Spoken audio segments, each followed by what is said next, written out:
Break બાદ આગળ વાત વડોદરાથી એક મહત્વપૂર્ણ ખબર આવી રહી છે। ભાખરવાડી વાસી નીકળી હોવાનો એક દાવો કરવામાં આવ્યો છે ગ્રાહક દ્વારા। જગદીશ ફરસાણમાંથી ખરીદી હતી ભાખરવાડી અને આ ભાખરવાડીનું બોક્સ ખોલતા જ તેમાંથી ડ્રગ્સ અને ફૂગ નીકળી। ભાખરવાડીમાંથી ફૂગ નીકળી હતી। પેકેટમાં રહેલી ભાખરવાડી વાસી અને અખાદ્ય હોવાનું જણાઈ આવ્યું। બેજવાબદાર વ્યાપારી દ્વારા નવા પેકેટમાં જૂનો માલ વેચવાનો કારસો। વડોદરા એસટી ડેપો પાસે આવેલી છે જગદીશ ફરસાણની આ દુકાન। આ સમગ્ર દુકાનમાં કારીગરે ભૂલ સ્વીકારતા કહ્યું છે કે એક પેકેટમાં ફૂગ નીકળી હતી, જેથી ગ્રાહકને રૂપિયા પણ પરત આપી દેવાયા છે।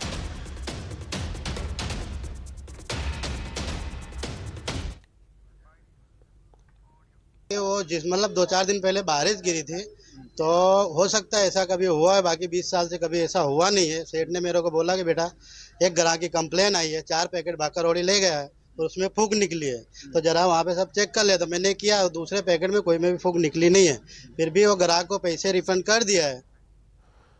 બનાસકાંઠામાં કૂવામાં ઉતરેલા 2 કામદારોના મૃત્યુ થઈ ગયા। દાંતાના મંડાલી ગામમાં મોટર કાઢતી વખતે આ બનાવ બન્યો। કૂવામાં ઉતરેલા 2 કામદારોના ગુંગળાઈ જવાથી મૃત્યુ થયા। આ 2 કામદારો કૂવામાં મોટર કાઢવા ઉતર્યા હતા, પછી બહાર જ ન આવી શક્યા અને પાણીમાં ગરકાવ થઈ ગયા હતા। આ કામદારો બહાર ન આવતા 2 કલાક બાદ સ્થાનિકોએ પોલીસ અને ફાયર બ્રિગેડને જાણ કરી, જે બાદ ફાયર બ્રિગેડની સાથે એસડીઆરએફની ટીમ સ્થળ પર પહોંચી હતી। શોધ ટીમના મતે 70 ફૂટ ઊંડો કૂવો હતો અને તેમાં 10 ફૂટ જેટલું પાણી હતું। કામદારોને બહાર કાઢવા માટે ક્રેનથી રેસ્ક્યુ ઓપરેશન હાથ ધરાયું। એસડીઆરએફની ટીમે કૂવામાં ઉતરીને 2 મૃતદેહને બહાર કાઢ્યા। આ બનાવ ગઈકાલે બપોરે 1 વાગ્યે બન્યો હતો અને રાત્રે 10:30 વાગે મૃતદેહ બહાર કાઢવામાં આવ્યો। આ બનાવમાં નરેશભાઈ પરમાર અને બચુભાઈ તરાલ નામના કામદારનું મૃત્યુ થયું।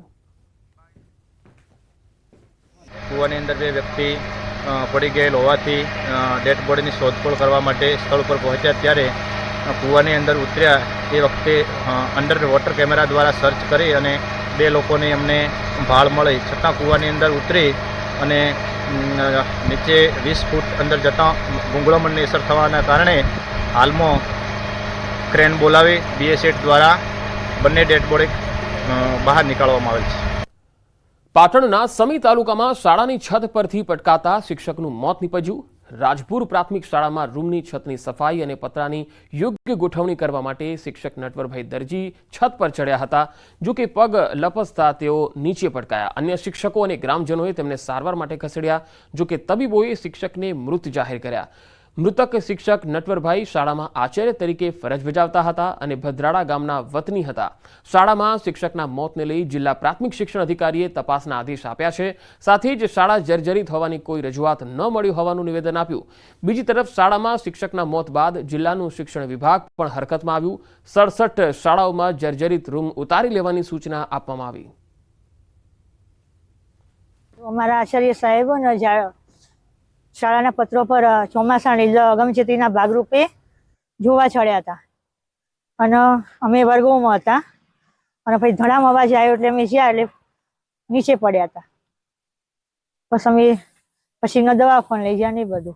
એમને પોતાની લાગણી એવી કે બાળકોને હું કોઈ આ પ્રવૃત્તિમાં કે ઇતર કામમાં પેલું જોડી અને ક્યાંક નુકસાન થાય એવી વાત કરું, એના બદલે હું જાતે માથે ચોમાસા દરમિયાન પતરાને તૂટી જવાથી પાણી ના પડે અને સારા વ્યવસ્થિત જોડી દઉં એટલા માટે તે એને માથે ચડ્યા હતા અને એ ત્યાં અમુક સીધા તે પતરું તૂટવાથી લપસી પડ્યા। અમારા મારફત શાળા મારફત કે ગ્રામજનો મારફત આવી કોઈ રજૂઆત અમારા પાસે આવેલ નથી, જેના કારણે તે અમે કોઈ ધ્યાન પણ ત્યાં અમારા પર આવેલ ના હોવાની કોઈ કાર્યવાહી કરી શકેલ નથી। તાત્કાલિક આ ચોમાસાના ભાગરૂપે અમે અમારી ટીમ મારફત ચકાસણી કરાવી અને જ્યાં પણ જર્જરિત હશે અને જો રિપેરિંગ કરવા પાત્ર હશે તો રિપેરિંગ કરવા પાત્ર અને તોડી પાડવા પાત્ર હશે તો તોડી પાડવા માટેની સત્વરે કાર્યવાહી અત્રેથી કરવામાં આવશે।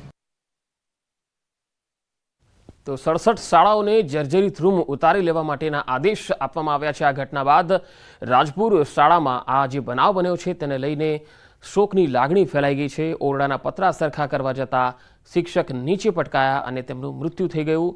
સમીની રાજપુર પ્રાથમિક શાળાનો આ બનાવ છે। હવે વાત ખેડાની। ખેડામાં કોન્ટ્રાક્ટરની આત્મહત્યાનો મામલો 5 દિવસ બાદ પરિવારજનોએ ફરિયાદ નોંધાવી। પોલીસે સુસાઇડ નોટના આધારે આ ફરિયાદ નોંધી છે। કપડવંજના ઝેર ગામે આ ઘટના બની। 6 6 વ્યક્તિ સામે ગુનો દાખલ કરાયો છે. આર્થિક ભીંસમાં આત્મહત્યા કર્યાનો ઉલ્લેખ છે, ત્યારે પોલીસે R&B અધિકારી દીપક ગુપ્તા તેમજ જીગર કડિયા સામે ગુનો દાખલ કર્યો છે.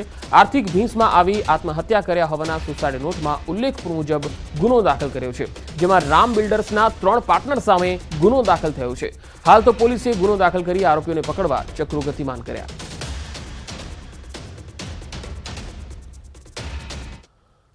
કુખ્યાત હત્યાનો આરોપી મોન્ટુ નામદાર કેદી જાપ્તામાંથી ફરાર થઈ ગયો હોવાના અહેવાલ છે. અમદાવાદના અસલાલી સર્કલ પાસેથી આરોપી પોલીસને માત આપીને ફરાર થઈ ગયો.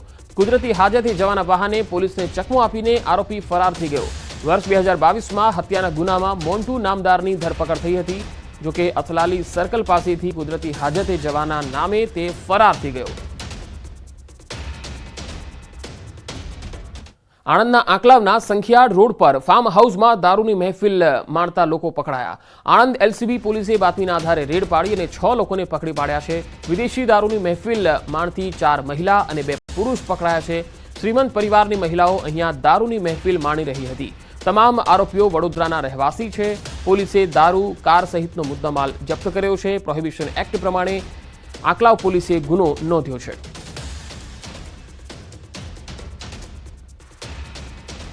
ફિલ્મ મહારાજ અંગે હાઈકોર્ટમાં આજે થશે સુનાવણી. ફિલ્મ નિહાળ્યા બાદ કોર્ટ ચુકાદો સંભળાવી શકે છે.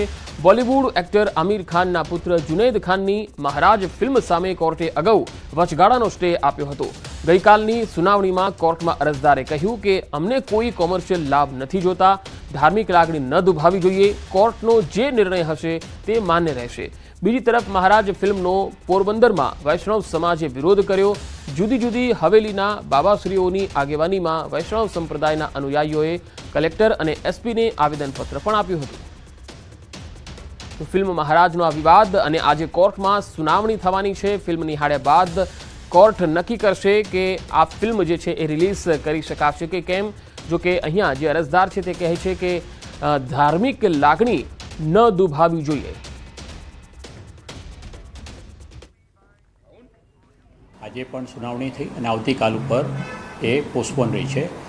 પણ અમારી જે રિક્વેસ્ટ હતી અને સામેથી પણ એ બંને વકીલો તરફથી એવું કહેવામાં આવ્યું, યશરાજ ફિલ્મ્સ અને નેટફ્લિક્સ, ભાઈ અમારે પણ કોઈ વાંધો નથી, આ પિક્ચર અમે નામદાર હાઈકોર્ટને બતાવીએ અને એમાં જો કોઈ વાંધાજનક ના હોય તો અમે એ પિક્ચર રિલીઝ કરીએ અને અમે એમાં સંમતિ પણ આપી છે. તો આ બુલેટિન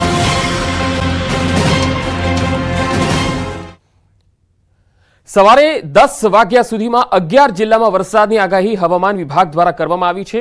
હવામાન વિભાગના કહેવા પ્રમાણે દક્ષિણ ગુજરાતના 3 જિલ્લામાં સવારે 10 વાગ્યા સુધી વરસાદ થઈ શકે છે. હવે આ જિલ્લાઓની જો વાત કરીએ તો સુરત, નવસારી અને વલસાડમાં 40 કિલોમીટરની ઝડપે પવન પણ ફૂંકાઈ શકે છે અને ગાજવીજ વરસાદ થઈ શકે છે. દક્ષિણના 3 જિલ્લામાં થંડર સ્ટ્રોમ એક્ટિવિટીની આગાહી છે. તેજ પવન અને ગાજવીજ સાથે વરસાદ થઈ શકે છે. જ્યારે સૌરાષ્ટ્રની જો વાત કરીએ તો જૂનાગઢ, ગીર સોમનાથ, અમરેલી અને ભાવનગર આ વિસ્તારોમાં વરસાદની સંભાવના છે. તો મધ્ય ગુજરાતમાં વડોદરા અને નર્મદા, તાપી, ડાંગમાં પણ સવારે 10 વાગ્યા સુધીમાં હળવાથી મધ્યમ વરસાદ થઈ શકે છે. 24 કલાકમાં રાજ્યના 35 તાલુકામાં વરસાદ નોંધાયો છે. સૌથી વધુ વલસાડના ઉમરગામમાં વરસાદ થયો છે. ઉમરગામમાં 2.6 ઇંચ એટલે કે 2.5 ઇંચ જેટલો વરસાદ થયો છે. વલસાડમાં 2.5 ઇંચ જેટલો વરસાદ થયો છે. જ્યારે પલસાણા અને જલાલપુરમાં 1.5 ઇંચ જેટલો વરસાદ થયો છે. તો 40 કિલોમીટરની ઝડપે પવન ફૂંકાઈ શકે છે. સવારે 10 વાગ્યા સુધીમાં જ દક્ષિણ ગુજરાત અને સૌરાષ્ટ્રના જિલ્લાઓમાં હળવાથી મધ્યમ વરસાદની શક્યતા રહેશે. દક્ષિણ ગુજરાતમાં 40 કિલોમીટરની ઝડપે પવન ફૂંકાય તેવી પણ શક્યતા છે અને પવન સાથે ગાજવીજ વરસાદ પડે તેવી સંભાવના વ્યક્ત કરાઈ છે. થંડરસ્ટ્રોમ એક્ટિવિટીની અસર દક્ષિણ ગુજરાત અને સૌરાષ્ટ્રના ભાગોમાં જોવા મળી શકે છે.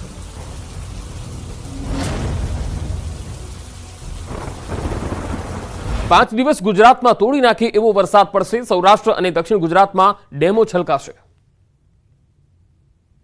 દક્ષિણ ગુજરાત અને સૌરાષ્ટ્રમાં ચોમાસાએ રંગ પકડી લીધો છે, પરંતુ અન્ય જિલ્લાઓમાં હજુ વરસાદ રાહ જોડાવી રહ્યો છે. પરંતુ ખેડૂતો હવે ચિંતા કરવાની જરૂર નથી. આજથી 5 દિવસ આખા ગુજરાતમાં વરસાદ કડાકા ભડાકા સાથે તૂટી પડશે. નદીઓ ગાંડી તૂર બનશે, ડેમો છલોછલ થઈ જશે, ખેતરો પાણીથી તરબોળ થઈ જશે. એક પણ ગામ વરસાદ વગર કોરું નહીં રહે. રાજ્યભરને ધમરોળી નાખશે વરસાદ. હવામાન વિભાગે ગુજરાતમાં 5 દિવસ ભારેથી ભારે વરસાદની આગાહી કરી છે. હવામાન વિભાગે આગાહી કરી છે કે સાયક્લોનિક સર્ક્યુલેશન સક્રિય થતાં ભારે વરસાદ પડશે. ગાંધીનગર, આણંદ, પંચમહાલ, અમદાવાદ, મહેસાણા સહિતના જિલ્લાઓમાં વરસાદની આગાહી કરાઈ છે. હાલ ચોમાસાની ગતિ નવસારીમાં સ્થિર છે. બંગાળ ઉપસાગરનો ભેજ ગુજરાત તરફ હજી પહોંચી શક્યો નથી. હાલમાં દક્ષિણ ગોળાર્ધમાંથી વિષુવવૃત્ત ઓળંગી પૂર્વ આફ્રિકાથી હાલમાં તેજ ગતિના પવન ફૂંકાઈ રહ્યા છે. પવનની ગતિના કારણે વરસાદ નથી થઈ રહ્યો, પણ હવે મેહુલિયો મન મૂકીને તૂટી પડશે. આગાહી મુજબ 20 જૂને અરવલ્લી, દાહોદ, મહીસાગર, વડોદરા, છોટાઉદેપુર, નર્મદા, ભરૂચ, સુરત, ડાંગ, નવસારી, વલસાડ, તાપી, દમણ, દાદરાનગર હવેલી, જૂનાગઢ, અમરેલી, ભાવનગર, ગીર સોમનાથમાં વરસાદ પડી શકે છે. 21 જૂને પંચમહાલ, દાહોદ, છોટાઉદેપુર, નર્મદા, ભરૂચ, સુરત, ડાંગ, નવસારી, વલસાડ, દાદરાનગર હવેલી, તાપી, જૂનાગઢ, અમરેલી, ભાવનગર, ગીર સોમનાથ, દીવમાં વરસાદની આગાહી છે. 22 જૂને સાબરકાંઠા, અરવલ્લી, પંચમહાલ, દાહોદ, મહીસાગર, વડોદરા, છોટાઉદેપુર, સુરત, ડાંગ, નવસારી, વલસાડ, દમણ, દાદરાનગર હવેલી, જૂનાગઢ, અમરેલી, ભાવનગર, ગીર સોમનાથ, દીવમાં પણ વરસાદની આગાહી છે. બનાસકાંઠા, સાબરકાંઠામાં 23 જૂને પંચમહાલ, અરવલ્લી, દાહોદ, મહીસાગર, વડોદરા, નર્મદા, ભરૂચ, નવસારી, વલસાડ, તાપી, દમણ, દાદરાનગર હવેલી, અમરેલી, ભાવનગર, ગીર સોમનાથ, દીવમાં વરસાદની આગાહી છે. 24 જૂને અરવલ્લી, પંચમહાલ, દાહોદ, મહીસાગર, વડોદરા, છોટાઉદેપુર, નર્મદા, ભરૂચ, સુરત, ડાંગ, નવસારી, વલસાડ, તાપી, દમણ, દાદરાનગર હવેલી, અમરેલી, ભાવનગર, ગીર સોમનાથ, દીવમાં વરસાદની આગાહી છે. તો 25 જૂને ગાંધીનગર, અરવલ્લી, અમદાવાદ, પંચમહાલ, દાહોદ, મહીસાગર, વડોદરા, છોટાઉદેપુર, ભરૂચ, સુરત, ડાંગ, નવસારી, વલસાડ, તાપી, દમણ, દાદરાનગર હવેલી, પોરબંદર, જૂનાગઢ, અમરેલી, ભાવનગર, ગીર સોમનાથ, દીવમાં વરસાદની આગાહી છે. દક્ષિણ ગુજરાતમાં વરસાદી માહોલ છે. છેવાડાના વલસાડમાં ગઈકાલથી મેઘમહેર થઈ રહી છે. રાત્રે જિલ્લાના લગભગ તમામ તાલુકામાં વરસાદ થયો. વાપી અને આસપાસના વિસ્તારમાં ધોધમાર વરસાદ વરસ્યો. આથી થોડી જ વારમાં રસ્તાઓ પાણી થઈ ગયા. વાપી ઉપરાંત ઉમરગામ, પારડી, વલસાડ, ધરમપુર અને કપરાડામાં પણ મેઘમહેર થઈ. 24 કલાકમાં જિલ્લામાં સૌથી વધુ ઉમરગામમાં લગભગ 3.5 ઇંચ જેટલો વરસાદ થયો, જ્યારે વલસાડમાં 2.5 ઇંચ જેટલો વરસાદ થયો. કપરાડામાં 1 ઇંચ, જ્યારે પારડી અને વાપીમાં 1 ઇંચ વરસાદ નોંધાયો છે.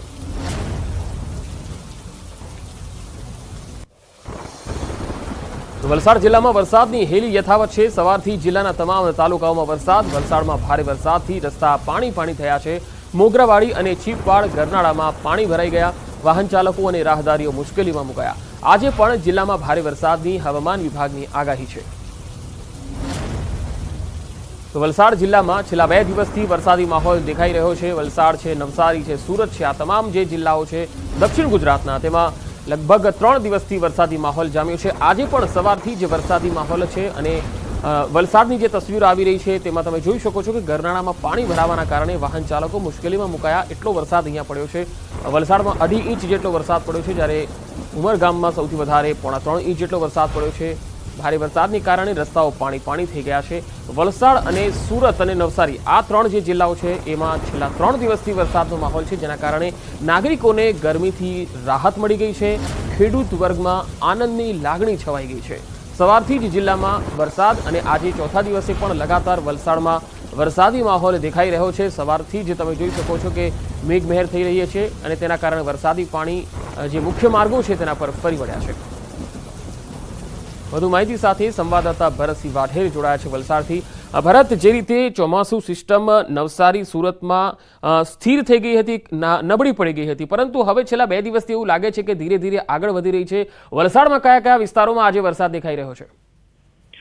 જી બિલકુલ પંકજ, જે રીતના હવામાન વિભાગે આગાહી કરી હતી છેલ્લા 1 અઠવાડિયાથી જ વલસાડ જિલ્લામાં છૂટો છવાયો વરસાદ વરસતો હતો, પરંતુ ગઈકાલથી જ જાણે જિલ્લામાં ચોમાસાની વિધિવત શરૂઆત થઈ ગઈ હોય તે રીતના માહોલ સર્જાયો છે. ગઈકાલથી અત્યાર સુધીની જો વાત કરીએ તો અત્યારે પણ વલસાડ જિલ્લાના લગભગ તમામ તાલુકાઓમાં વરસાદની હેલી યથાવત છે. ગઈકાલે થયેલા 24 કલાકમાં વલસાડના ઉમરગામમાં 2.5 ઇંચ અને વલસાડની અંદર 2 ઇંચ વરસાદ વરસ્યો છે. સાથે જ પારડી, કપરાડા અને વાપી તાલુકાની અંદર પણ 1 ઇંચથી વધારે વરસાદ વરસ્યો છે. આજે સવારથી જ જિલ્લામાં વાદળછાયું વાતાવરણ છે અને તમામ તાલુકાઓમાં વરસાદ વરસ્યો છે. વાત કરીએ વલસાડની તો વલસાડ શહેરમાં ગઈ રાત્રે વરસેલા ભારે વરસાદ અને આજે સવારે પણ વરસેલા વરસાદને કારણે થોડા સમયમાં જ રસ્તા ઉપર પાણી થઈ ગયા હતા અને સાથે જ જિલ્લાની જે શહેરની રોજિંદી સમસ્યા જે દર ચોમાસે ઊભી થાય છે એવા બંને રેલવે ગરનાળા, ચીપવાડ રેલવે ગરનાળું અને મોગરાવાડી રેલવે ગરનાળામાં બંનેમાં છે એ પાણી ભરાઈ ગયા હતા. આથી વાહન વ્યવહારને અસર થઈ હતી. રાહદારીઓ અને વાહન ચાલકો મુશ્કેલીમાં મુકાયા હતા. હવામાન વિભાગે આજે પણ જિલ્લામાં ભારે વરસાદની આગાહી કરી છે. જો કે જે રીતના છેલ્લા 2-3 દિવસથી જે રીતના વરસાદ વરસી રહ્યો છે, શહેરી વિસ્તારોમાં ખાસ કરીને થોડા જ વરસાદની અંદર પાણી ભરાવાની સમસ્યા ગયા વર્ષની જેમ આ વર્ષે પણ યથાવત છે. આથી તંત્રની પ્રી મોન્સૂન કામગીરી પર છે થોડા જ સમયમાં પાણી ફરી જતું હોય તેવા દ્રશ્ય જોવા મળે છે અને શહેરીજનોએ કરવો પડે છે. જી ભરત, આભાર માહિતી આપવા માટે.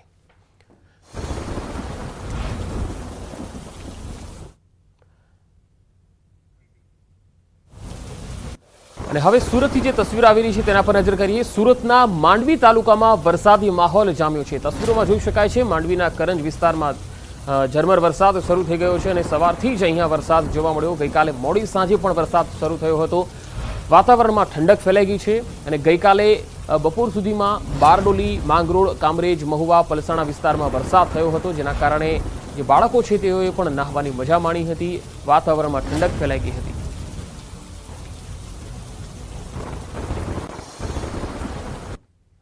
પંચમહાલના યાત્રાધામ પાવાગઢના વાતાવરણમાં પલટો આવ્યો. વહેલી સવારથી ગાઢ ધુમ્મસ સાથે આહલાદક વાતાવરણ સર્જાયું. હિલ સ્ટેશન જેવો નજારો અહીંયા જોવા મળી રહ્યો છે. માહોલ વચ્ચે અહીંયા ભક્તો માતાજીના દર્શન પણ કરી રહ્યા છે.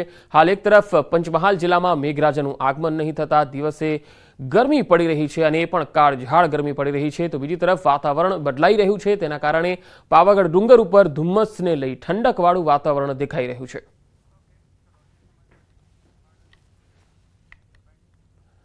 અમદાવાદના ગોમતીપુરમાં જાહેરમાં ખેલાયો ખૂની ખેલ. 2ની જાહેરમાં હત્યા થઈ ગઈ. ત્રીજો વ્યક્તિ સારવાર હેઠળ છે. ગોમતીપુરના હાથીખાઈ ગાર્ડન પાસે અંગત અદાવતમાં હત્યા થઈ. તલવારના ઘા ઝીકીને હત્યા કરી દેવાઈ. મોહમ્મદ આમિર ઉર્ફે ભાંજો અને સબરેજ પઠાણ નામના યુવકની જાહેરમાં હત્યા થઈ ગઈ. ગોમતીપુર પોલીસે હત્યા કરનાર સમીર અને કમિલની સામે ગુનો નોંધીને વધુ તપાસ હાથ ધરી. એક આરોપીને ગોમતીપુર પોલીસે અટકાયત કરી લીધી છે. મૃતકો ડ્રગ્સ અને દારૂ પીને ખંડણી વસૂલતા હોવાનો પણ આરોપ છે. પાન પાર્લરવાળા સાથે બોલાચાલી બાદ મામલો બીચક્યો હતો. વધુ માહિતી સાથે સંવાદદાતા નવીન ઝા જોડાયા છે. નવીન, ગોમતીપુરમાં જે જાહેરમાં ખૂની ખેલ ખેલાયો, આખો આ મામલો શું હતો? પંકજ, અમદાવાદના ગોમતીપુર વિસ્તારમાં આવેલ હાથીખાઈ ગાર્ડન પાસે ગઈકાલ રાતે ખૂની ખેલ ખેલાયો છે, જેની અંદર 2 લોકોની હત્યા કરી દેવામાં આવી છે, ત્યારે એક હાલ પણ સિરિયસ છે અને કુલ 3 લોકોને ખૂબ જ ગંભીર ઈજા પહોંચી હોવાના સમાચાર રાતે મળતા, પરંતુ જેમાં 2ના મોત થયા છે. જો કે પ્રાથમિક તપાસમાં એવી વાત સામે આવી રહી છે અને જે સ્થાનિકોનું કહેવું છે કે જે મરનાર છે તે લોકો નશાની હાલતમાં ત્યાં લોકો ઉપર ત્રાસ ગુજારતા હતા, ક્યારેક ખંડણી માંગતા હતા, એ પ્રકારનો આરોપ લાગી રહ્યો છે. જેના કારણે હાથીખાઈ ગાર્ડન પાસે એક પાન પાર્લર છે, તે પાન પાર્લરના જે માલિક છે તેના ત્યાં પણ તે અવારનવાર બબાલ કરી રહ્યા હતા આરોપ મરનાર, અને જેના કારણે ગઈકાલે આરોપીઓના ઘર સુધી પહોંચી જતા આરોપીઓ ઉશ્કેરાઈ ગયા અને જેના કારણે આ પ્રકારનો ખૂની ખેલ ગઈકાલ રાતે ગોમતીપુરમાં ખેલાયો છે, એ પ્રકારની માહિતી સામે આવી રહી છે. જો કે 2 આરોપીઓ સામે નામજોગ ફરિયાદ પણ દાખલ કરવામાં આવી છે, જેમાં એકને અટકાયત કરી લેવામાં આવી છે, ત્યારે બીજા ફરાર આરોપીને શોધખોળ પણ હાથ ધરવામાં આવી છે. જો કે સવાલ અહીંયા પંકજ એ છે કે અમદાવાદ શહેરની અંદર આ પ્રકારના બનાવ જે છેલ્લા થોડા સમયથી વારંવાર સામે આવી રહ્યા છે અને ખાસ કરીને પૂર્વ વિસ્તારમાં જે હત્યાના જાહેરમાં બનાવ બની રહ્યા છે, કાયદાનો બીક જ ના હોય એ પ્રકારના દ્રશ્યો જરૂરથી દેખાઈ આવે છે. જી નવીન, આભાર માહિતી આપવા માટે.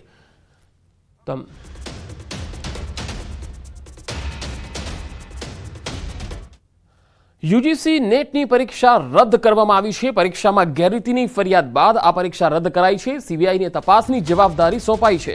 યુજીસી નેટની પરીક્ષા ફરીથી લેવાશે. શિક્ષણ મંત્રાલયે નેટનું પેપર રદ કર્યું છે. NTA દ્વારા આ યુજીસી નેટની પરીક્ષા લેવામાં આવી હતી. આ પરીક્ષા 18 જૂનના રોજ 2 પાળીમાં વિવિધ શહેરમાં લેવાઈ હતી. બાદમાં 19 જૂનના રોજ એટલે કે પરીક્ષા લેવાયાના બીજા જ દિવસે યુજીસીને ગૃહ મંત્રાલયના ભારતીય સાયબર ક્રાઇમ કોઓર્ડિનેશન સેન્ટર તરફથી ગેરરીતિ અંગેના ઇનપુટ મળ્યા હતા. બાદમાં શિક્ષણ મંત્રાલયે પરીક્ષા પ્રક્રિયાની પારદર્શિતા સુનિશ્ચિત કરવા માટે નેશનલ ટેસ્ટિંગ એજન્સી એટલે કે NTA ને તેને રદ કરવાનો આદેશ આપ્યો હતો. હવે નવેસરથી પરીક્ષા લેવાશે. વધુ તપાસ માટે કેન્દ્ર દ્વારા આ કેસ સીબીઆઈને સોંપવામાં આવ્યો છે. હાલ તો વિદ્યાર્થીઓ અને વાલીઓમાં રોષની લાગણી છે અને સાથે મેનેજમેન્ટ તંત્ર સામે અનેક સવાલ પણ ઉઠી રહ્યા છે.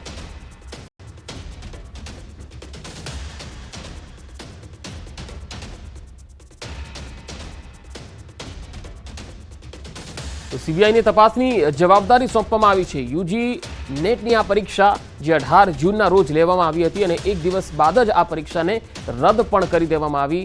અને જે લોકોએ આ પરીક્ષા આપી તે લોકોમાં હવે ભારે રોષની લાગણી છે, કારણ કે તેમણે મહેનત કરીને આ પરીક્ષા આપી હતી અને તેને હવે રદ કરી દેવામાં આવી છે.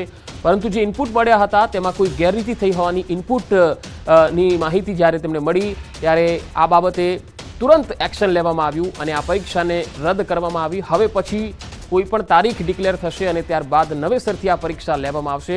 પરીક્ષામાં ગેરરીતિની ફરિયાદ બાદ આ પરીક્ષાને રદ કરવાનો નિર્ણય લેવામાં આવ્યો. OMR મોડમાં આ પરીક્ષા જે છે એ લેવામાં આવી હતી. એક જ દિવસમાં 2 શિફ્ટમાં 2 પાળીમાં આ પરીક્ષા યોજાઈ હતી અને પેપરમાં ગેરરીતિની શંકાને કારણે આ પરીક્ષા છે એને રદ કરવાનો વારો આવ્યો છે. કેન્દ્રએ આ તપાસ સીબીઆઈને સોંપી છે.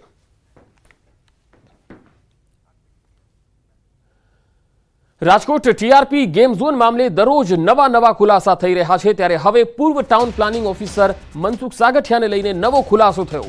પોલીસને એમડી સાગઠિયા પાસેથી અપ્રમાણસર મિલકતો મળી આવી. સાગઠિયા પાસે તેની આવક કરતા 410% વધુ સંપત્તિ મળી આવતા ચકચાર મચી ગઈ.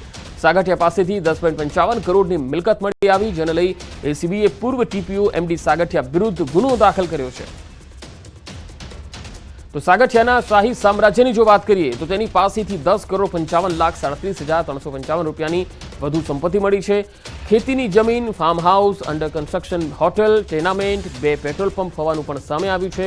અમદાવાદમાં અદાણી શાંતિગ્રામ ટાઉનશીપમાં મિલકત છે. હોન્ડા સિટી સહિતના કુલ 6 વાહનો, ગોડાઉન, ગ્રીન પાર્કમાં પ્લોટ સહિતની સ્થાવર અને જંગમ મિલકતો પણ તેની પાસેથી મળી આવી છે. એટલું જ નહીં, સાગઠિયાએ અત્યાર સુધીમાં Dubai, Europe, south Africa, Australia, UK, Malaysia, Maldives અને શ્રીલંકા સહિતના દેશોમાં પણ પ્રવાસો કર્યા છે.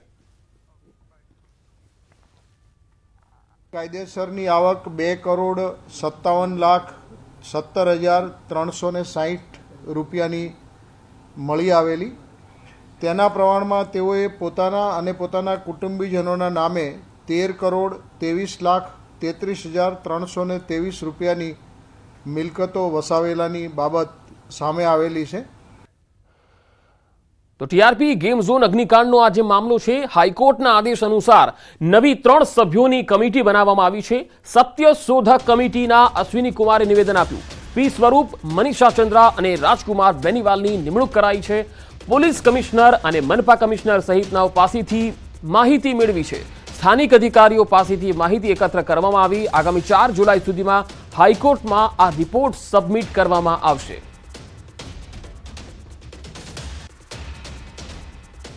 ફેક્ટ ફાઇન્ડિંગ કમિટીના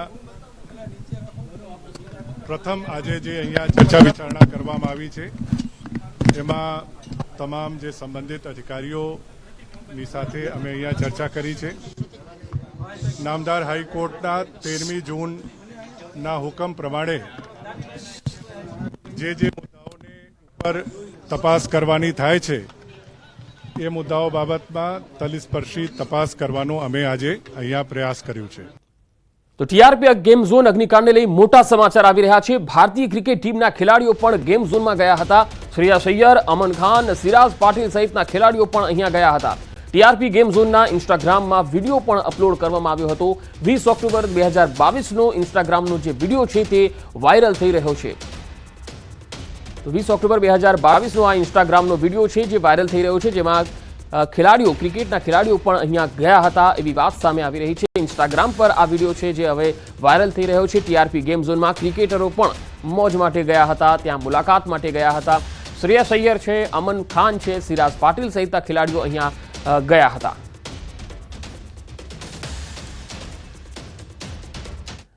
અમદાવાદમાં સ્કૂલો શરૂ થતા આરટીઓ એક્શનમાં છે. આરટીઓની ટીમે સ્કૂલ બસનું હાથ ધર્યું છે ચેકિંગ. સ્કૂલ બસોમાં નિયમોનું પાલન ન થતા દંડ ફટકારવામાં આવ્યો. School bus permit, fitness certificate અને વીમાના પેપરનું ચેકિંગ કરવામાં આવી રહ્યું છે. તો નિયમોનું પાલન ન થાય તો અહીંયા સ્થળ પર જ દંડ વસૂલ કરવામાં આવી રહ્યો છે. અમદાવાદમાં આરટીઓ એક્શન મોડમાં દેખાઈ રહ્યું છે. આરટીઓની ટીમે સ્કૂલ બસનું ચેકિંગ હાથ ધર્યું.